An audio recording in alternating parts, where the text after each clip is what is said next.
Today today it's Coffee with Kat, and my guest today is Deidre Calcoate. I'm super excited that you are here today. We're going to be talking about adoption and importance of knowing who you are. And so I'm actually going to let you introduce yourself, and then I'm going to ask you some questions. So go ahead, Deidre. Sounds good. I am Deidre Calcoate. I am a late discovery adoptee. Learned after I was grown that I was adopted. My adoptive mother didn't tell me. My life's work has been in child welfare and behavioral health and juvenile justice. I have a degree in psychology, and I am a life coach. I'm a transformational life coach, and I work with administrators in child welfare and the other child serving systems, as well as adoptees and what I call, not just me, but the adoption triad. And what that is, Kathy, is a triangle. Okay. And it's the birth family, the adoptive family, and the child. Oh, okay. That makes sense. And so give me 1 second. My daughter says hi. And so she started a new job this week, so I'm super proud of her. Sorry. And so I'm super proud of her. But yeah, so Kiana said hi. So, and that makes sense to me now. Like so I thought I muted my phone, but I guess I did not. One momento. So the birth family, the adoption family, and then the child. Mm-hmm. Yes. So you did say that you're a late discovery adoptee, and when you say late, do you mean in your adult age, your adulthood? Is that what you mean? I do, and so late discovery could mean a whole lot of things. For me, what it meant was I was dating a guy who knew my birth family, and in fact, I knew my birth family as well. I didn't know I knew them. And he said to me on this beautiful drive down Lakeshore Drive in Chicago, "You know, I love you, but I can't marry you because I don't know who you are." Oh. And that was a real punch in the gut. So I went to family members and no one would tell me. Apparently back then, people didn't talk about it as much as they do now. And my adoptive mother was scared, is what I believe, and told people, "If you tell, I'll kill you." And so, oh gosh. her sister who lived across the street, my aunt, my cousins, I went over and asked her, was I adopted? Now, I have two younger sisters in my family, and I knew they were, but of course, I didn't know I was. And my aunt just started crying, and she said, "You have got to talk to your mother." And of course, my mother wouldn't tell me. And so the guy I was dating back then, and this was right my senior year in high school, and my adoptive father had passed, and he knew my family as well as I, and so he started talking to them. He did know who I was.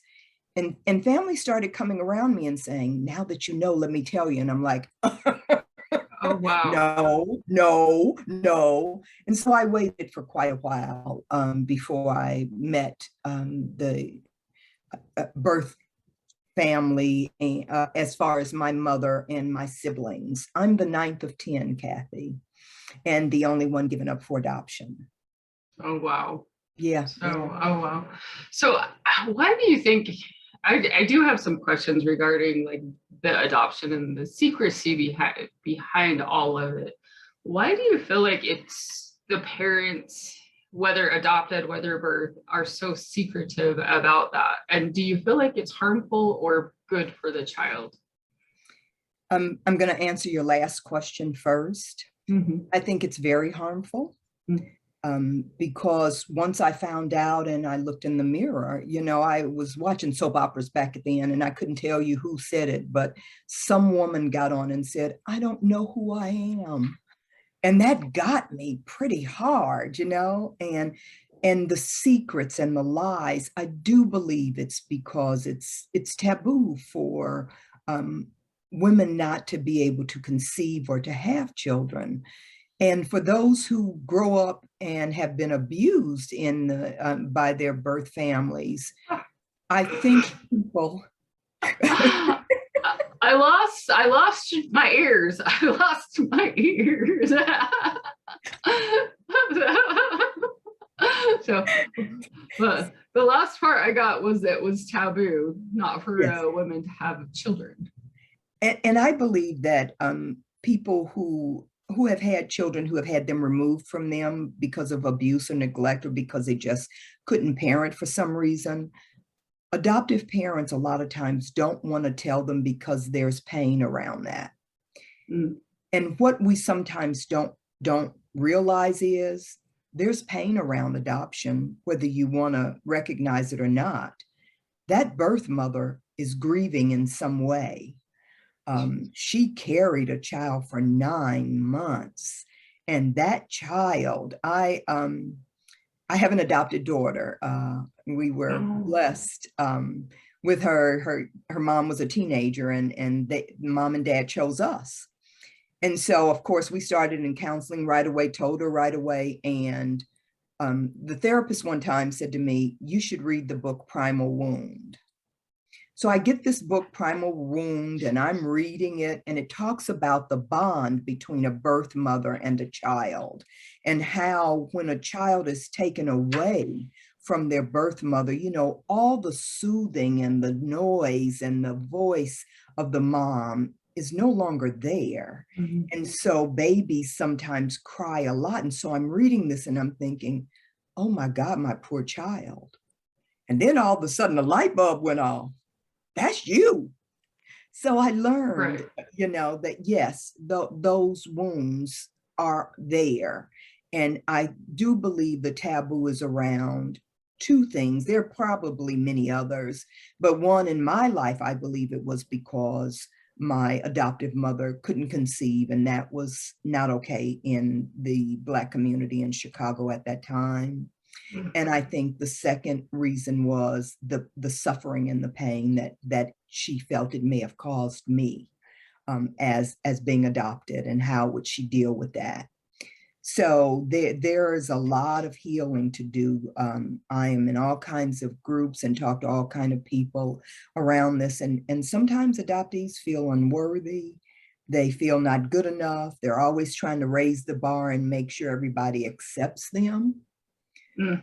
Yeah, because I could totally see that. So I just have a quick question as far as that and not necessarily even the adoptees, because a lot of times parents raise kids without adopting them and they're just part of the family. So for my experience, and this actually will go back to my childhood, is my parents actually, so my dad is not my sister's biological father. Mhm. We did not know that until she got pregnant at the age of 15 and she had to get her birth certificate.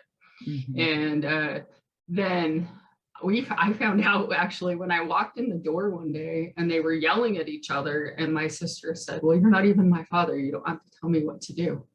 And I was like taken aback because they had actually told us that they were married for a year longer than they truly were. So that the facade of him being her father was actually played out. And so it was, so what could you say to those parents that are out there that think it's best for the not to tell the children that they're truly not their biological kids? I mean, I know everybody has the choice as far as to tell them or not, but do you think it's best for all the children, for children to know if they're not truly their biological children?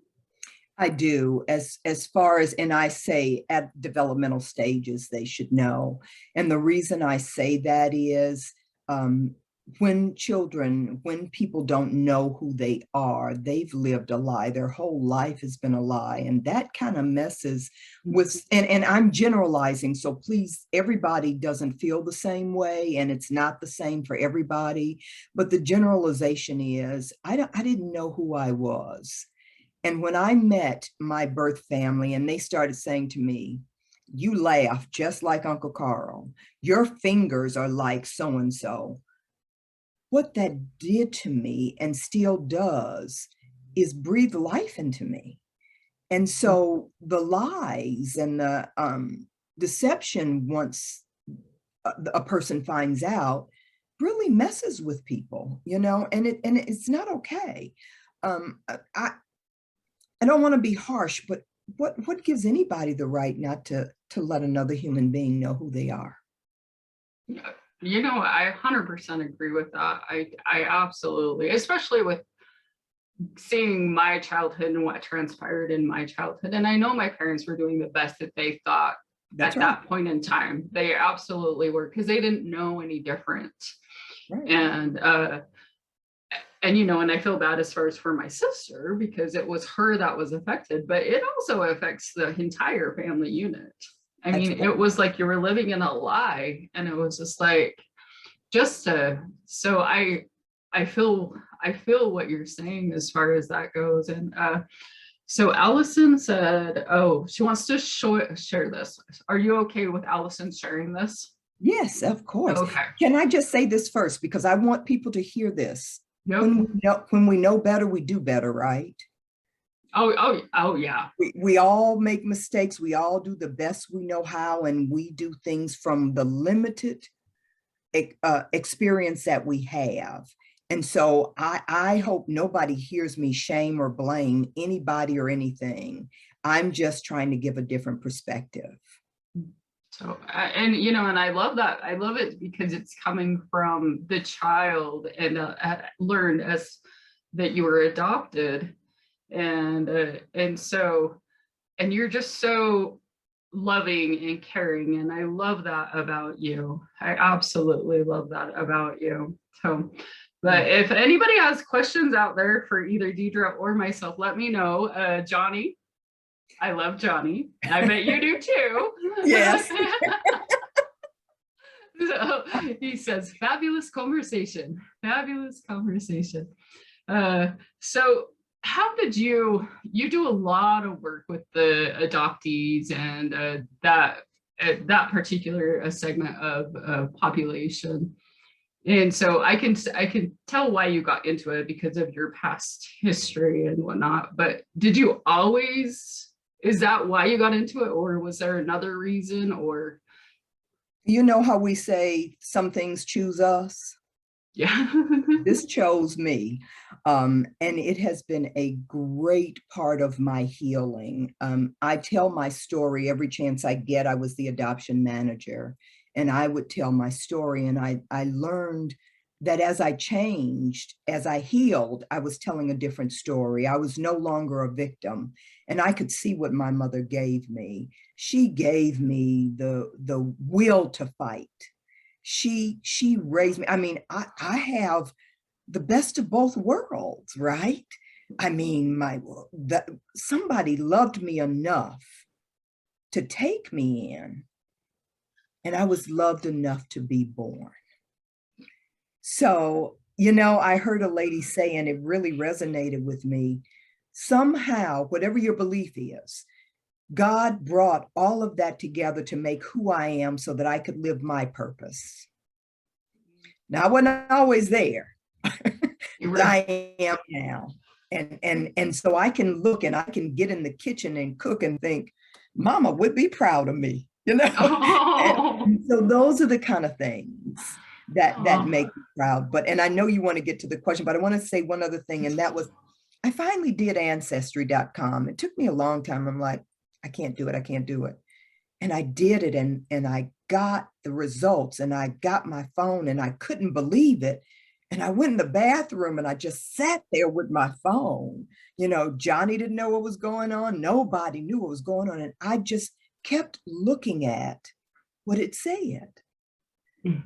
And although I knew some of that, to know how I was connected, Kathy, it just, wow, that was like a infusion,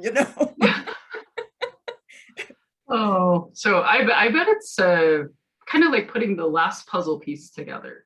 Yes. Yeah, absolutely. So tell me this, because I've always been curious as far as, because I know my sister has the same challenge that you said you have. It's not all of her birth biological family wants to meet her.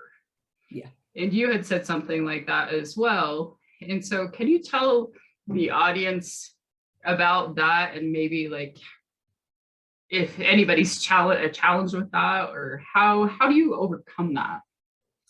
So for me, it's like anything else. Everybody has free will.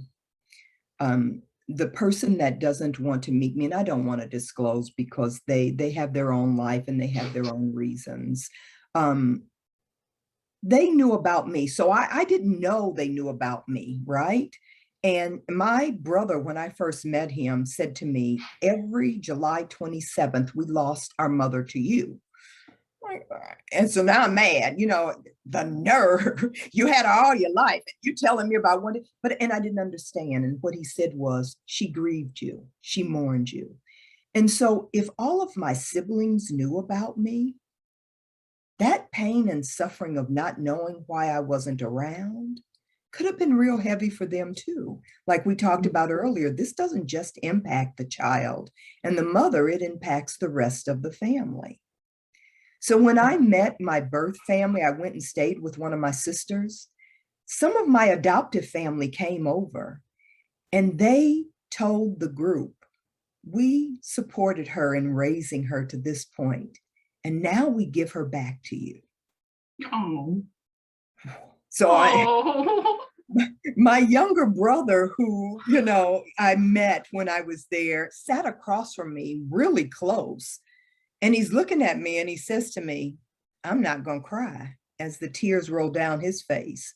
And I'm like, I didn't ask you to cry, man. And so all of that emotion and stuff that comes up is not just about Deidre. It's about the entire family. It's about those who love me and the extended people who go through that pain and suffering with me and the joy with me, right? Yeah. Yeah. So it is an amazing thing, and I am grateful. I don't ever want anybody to hear me say that I'm not, but I also want people not to forget birth moms and birth dads. Yeah. They are the ones we don't talk about. You know what? And that is so, so true. So I love what Les Brown says. And when he talks about, he has two mothers, the one that gave him life and the one that raised him. Yes. I love that because, as we all know, Les was adopted, and Yes. him and his twin brother were adopted. And so, I love the fact that he always gives credit to his birth mom. Yeah. And so, but yeah. And so talking about that, as far as what you just said, as far as birth parents, can you go a little bit more into the triad and maybe just talk a little bit more about that for the audience and those people that that are in this situation and maybe I know some people, I don't know if she's listening or not, she is that birth mom. And so she had to give her child up for adoption. And so there is a lot of pain, like you said, there's a lot of pain there. And so maybe you could just talk about that triad again. So the triad, and here's the thing I would say to birth moms, for those of us who cannot conceive, we are so blessed and honored that you could. And I would tell my child, we would sit at the dinner table, it'd be so funny. Her father was not adopted. And so he was the odd man out at the table, we special, we're, that kind of thing. And so do your best to heal. And that is not just going within. That means getting someone who can support you through that at the stage that you're at. I don't think it ever goes away. There's always what we consider a hole in our heart, or the birth parents as well as the child, and probably the adoptive parents as well. So I say, the more we talk about this, the more we normalize it. The more we decide that it's okay. I talked with a lady, and again, I don't want to disclose, and she just cried and she said, I can't tell my baby. I just can't tell her. I just can't. She thinks I'm her mother. I can't. And I talked about what that means to me. as a child growing up, not knowing, not looking like my parents, not knowing why I have curly hair, not knowing why my skin is so light and my parents are brown and chocolate color, not knowing why people will be cruel to me in a family who would, one of, this man one time, he was the father of a child and I was holding the baby. And he took the baby from me and said, come to family. Oh. I didn't know then, I know now. And so the cruelness of that, when you know, then sometimes you can deal with that in a different way. People don't, words are powerful. They don't know what they mean. When some of my family saw me on Ancestry, they said some things that probably they came from their heart that I hadn't been able to respond to. Like, it's finally official. What does that mean? So I think we have to think about our words, and especially in today's time when people are so cruel and angry and hurting about things. You don't know what another person is going through. I've had the pleasure of telling and hopefully making a difference in people's lives around this, but others struggle and can't do that. Depression is real. I read a story, a mom was giving up her son because she didn't want to be a mother. And she wanted to know how was her child going to feel about her as he grew up. Well, of course, we don't know, but can you imagine the pain that she's suffering knowing that this child may hate her? So hard. It is. It's a lot of pain. Heartbreaking. Yeah. And then there are adoption days that I took pride in, and pictures of children that looked good so that they could find families that would love them forever. And that's the good stuff about that, you know? Yeah. And then there are the children who never get adopted. Yeah. So as a society, I think, you know, there was and I don't quote it right, there's an old proverb that says, an African proverb, how are your children? If your children aren't well, your society isn't well. So I say, let's heal our children. Let's heal the inner child in us. Let's heal those places that hurt so bad that folks can't talk about it, that make people angry when you talk about it, that everybody has a side about. We've got to normalize this in some way so that folks can heal. Oh my gosh, I just absolutely love that, because exactly what you're saying is our society is absolutely hurting right now. Yes. And people are so quick to judge and so quick to just speak their mind, where they don't think about their words. And words hurt, like words hurt. Yes. And so that, I mean, you almost brought me to tears. You hear me choking up. You almost brought, and I told you, if I start crying, the day is shot. I don't mean to, but let me tell you, when I was in life coaching school, they would tease me and they would tell people, don't coach with Deidre. And I'm like, why would you say that? And they say, you make folks cry. And it is never my intention to make folks cry. It's to make people feel. Mm-hmm. Yeah. It's easy not to feel, right? I don't want to feel that. I don't want to think about that. But if we don't feel it, we can't heal it. Yeah, you know what? I actually wrote something like that in my book. Did you? Yes. Yeah, so it's so talking about that, I'm just gonna plug my book here for a minute. Yes, of course. I lived in a very volatile household, and you kind of can tell by the little snippet that I told you. I never wanted kids, and then I was blessed with kids, and I'm like, I love my kids. But my book is about overcoming anxiety and depression, because my mom used to sleep on the couch all the time because she was so depressed, and that's what I learned. And so my book it's called Unleash the Warrior Within. It's coming out in January. It's about overcoming anxiety and depression and healing that inner child of ours. And so, because honestly, it's hard. It's hard when you're here for, 50 years on this planet. You've got all this stuff that just stuff.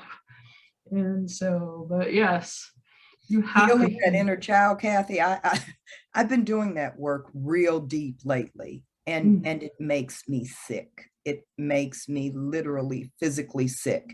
And what I found out was my birth father had a bad stomach. And Oh, so that's where I've always had a bad stomach. So yeah. it's not something that since I heard it, I've got it. But I hear that that's exactly it, you know. When I couldn't have children, I did everything I could. I went to every doctor I could. We tried all kinds of things because I needed something that would be a part of me. And then I had to realize there was another plan for me. There Mm. was another plan. I'm Oh, birthing a whole lot of stuff, even though I couldn't conceive in my belly, you know? oh, I love that. I love that. So one of the other things that you wanted to talk about is the importance of knowing who you are. And so I would like you to just to talk about that with the audience. And and those people that, because I know I did this, and I think a lot of people do it, is you get so busy in life that you're just going through the motions, and you don't truly know who you are. You kind of do, but you kind of don't, because life is so busy. And so maybe you could speak on just that importance for to our audience. Yes, you can't. I believe in being authentic, and you'll hear that about me from people. Yeah, you are, and I am authentic. And there are days when I'm not good, and I know that. And during COVID, that's what I told the team that I led. We would get on a call if it was 2 minutes, 5 minutes. You good? I'm not good today. How are we gonna be good today? Because if you don't know where and who you are, how can you support and assist others? Knowing when I got my ancestry.com that I thought one thing and I was something different. That doesn't That's feel hard. good. It's real hard, really, really hard. And I had to sit with that. And so for me, I think you have to find a way to know who you are and know how you feel and feel your gut and feel your insides. Let me tell you, during COVID, I'm a life coach myself. Johnny's a life coach, but I needed even more than that. I had a therapist, I had two life coach. I surround myself with people who can support me and I can support. And so that's a part of the knowing who you are. Going within, understanding, breathing, taking a minute with nature or in the shower or wherever that is, your cup of coffee, and just listening and being okay with what comes up. When we shame and blame ourselves, I was reading this, your brain shuts down. So when you're calling yourself stupid and not knowing and all those bad things, you shut down yourself from knowing and from understanding. And it's important that we don't shut down. We got to show up. We got to show up if you can't do it for yourself, do it for someone else. Yeah. Even if it's your animals, right? They know when you're not well, don't Yeah. they? Do Oh you have yeah. Oh yeah. Yeah. so find someone, if not for you, for someone else, Yeah. to know who Yeah. you are and know how you feel. And that saying, follow your bliss, it's so important. So very important. That's awesome. So tell the audience what you're following right now. I'm sorry, I don't understand what that question Following is. your bliss. What are you do? Oh, What are you doing for the right I'm now? following my bliss, Kathy. I'm having a good old time. I am, as you know, I was a part of the Thinking into Results with John Tallarico, and that was a funny story too. But anyway, that brought me to my next best place, and so I have. I don't like the term retire, but I no longer work for the state. I am now working for myself. I have a company, Go Within, Not Without, where I coach, where I support leaders in child welfare, juvenile justice. I've worked in developmental disabilities, and just leaders in or people who want to be leaders. I can coach and support them. I consult with agencies. I am doing TikToks on Yes. wonderful things. Yes, you know Yes. what? Let me tell you why I did it. This is the real deal, because I love to talk. And if I can get a message across in 1 minute, I'm good. So that's why I did it, to elevate to push myself. So I'm doing that. I am going to be doing some podcasts in the near future with other adoptees, with people who have worked in the system, with people who understand this, with adults who have grown up in the foster care system. Um, I'm just having a great time. I'm reading, I'm connecting again with people. COVID had us all shut down. And so I hope what I'm doing is not only breathing life into myself, but breathing life into others. And so my company name of Go Within, Not Without has a lot of meaning. And that's why I chose that. We don't have to go without. We've got to find a way to connect to who we are and to know who we are, so that we can show up and show out. Absolutely love that. So I adore you and Johnny. I absolutely adore you both. So, well, we are to the end of our time, but I really would love for you to come back on. So I enjoyed our conversation. So if anybody has questions for you, so I will get your social media handles for them and your website. Yes. And so is there anything that you want to tell the audience or ask of me that I could do for you, or anything that you want to know about me? Kathy, I want to thank you for showing up and showing out all the time. You are we love you, and I love what you're doing in supporting community and yourself. And so I thank you for that. And I ask that people, your audience, reach out to somebody. I am a suicide interventionist, and I say that because it's very important to me that someone not make a permanent decision for a temporary issue. And so I'm not 24/7. I'm not always there, but please reach out to me or someone else. That's my big ask. And if you need coaching and are willing and think that I might be able to, I know I can connect with you, but if you think I can connect with you, reach out and find me. I'm here. I'm on all the media handles. I'm learning it all. Oh, and you're on TikTok. I I'm love on that. TikTok. Yes. I love that.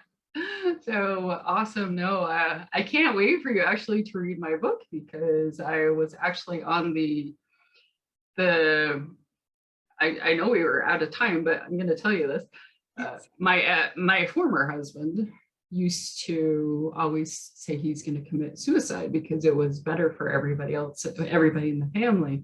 So I was always on that receiving end as far as talking him out of it, getting him to a good place. And then, we were in the cycle. And so, and he was a police officer, and they don't do in Utah at that point in time, they didn't have great counseling. I don't know if they do now, but back then they did not.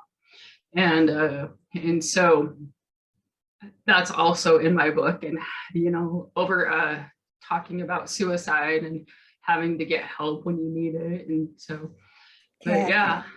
What you don't know is my former husband was a police officer in Chicago and Tucson, and was also suicidal quite often. And so that's why I became an interventionist.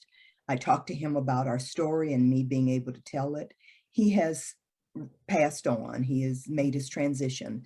We have a lot in common, Kathy, and that the one thing I know we're out of time, but I don't say committed anymore. And the reason I don't is because committed means someone did a crime. And there's enough bias and stigma around suicide as it is. The person who died by suicide, who lost their life to suicide, who took their life, didn't commit a crime. They were in so much pain. And so I know that journey. I was afraid to come home every night because, I'd get a circumference of, say, a mile, and I would just feel sick because I didn't know if I'd get there and he'd be gone. Yeah. So I know, whoa, we got a lot to talk about, girl. Yeah, we do. So, all right, you're coming back. You're coming back on Coffee with Kat.